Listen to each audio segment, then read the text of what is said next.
The man Donald Trump is eulogizing as a true American original once called him unfit for the presidency. That is not a footnote in this story, it is the whole story. And from Berlin, watching a 2-day state funeral for a senator complete with a military base renamed in his honor, we are reminded that American politics has a talent for turning yesterday's enemy into today's saint, provided the conversion is total. Lindsey Graham, Republican senator from South Carolina, died at 71, most likely of a ruptured aorta, alone in his Washington home on July 11th. He served more than 30 years in the Capitol, and Trump's tribute was, in its own way, honest.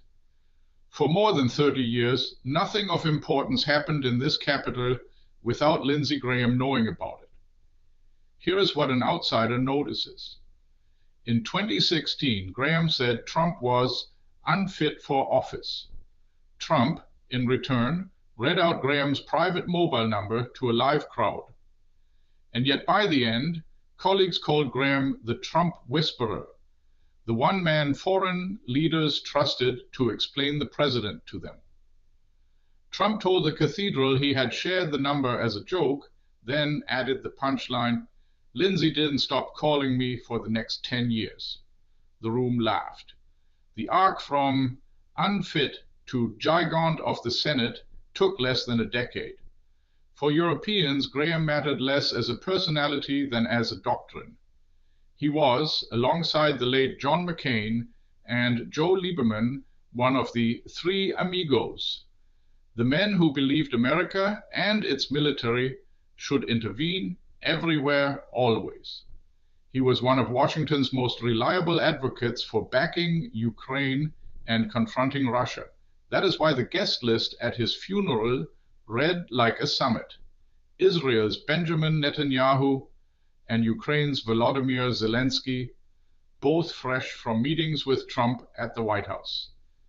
And this is where the eulogy turns into something more revealing. Just before his death, Graham had persuaded Trump to back a bipartisan package of sanctions on Russia over the war in Ukraine. The Senate was to hold a first procedural vote on that package, in his honor. Zelensky was expected to lobby senators the very same evening. So consider the picture. The interventionist wing of the Republican Party buries its most eloquent voice, precisely as the isolationist wing, the MAGA base, grows restless with Trump's foreign policy and his unkept promises of peace. American analysts note the faith is cracking and that it could matter at the midterms in November.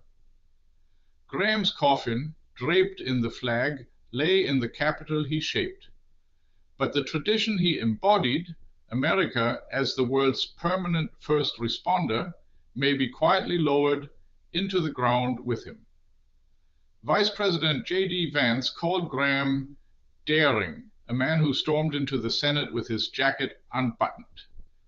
A fitting image for a politician who understood better than most that in Washington, survival means knowing exactly when to change your mind. That's the view from here. What does it look like where you are? Drop it in the comments and subscribe for the perspective American media won't give you.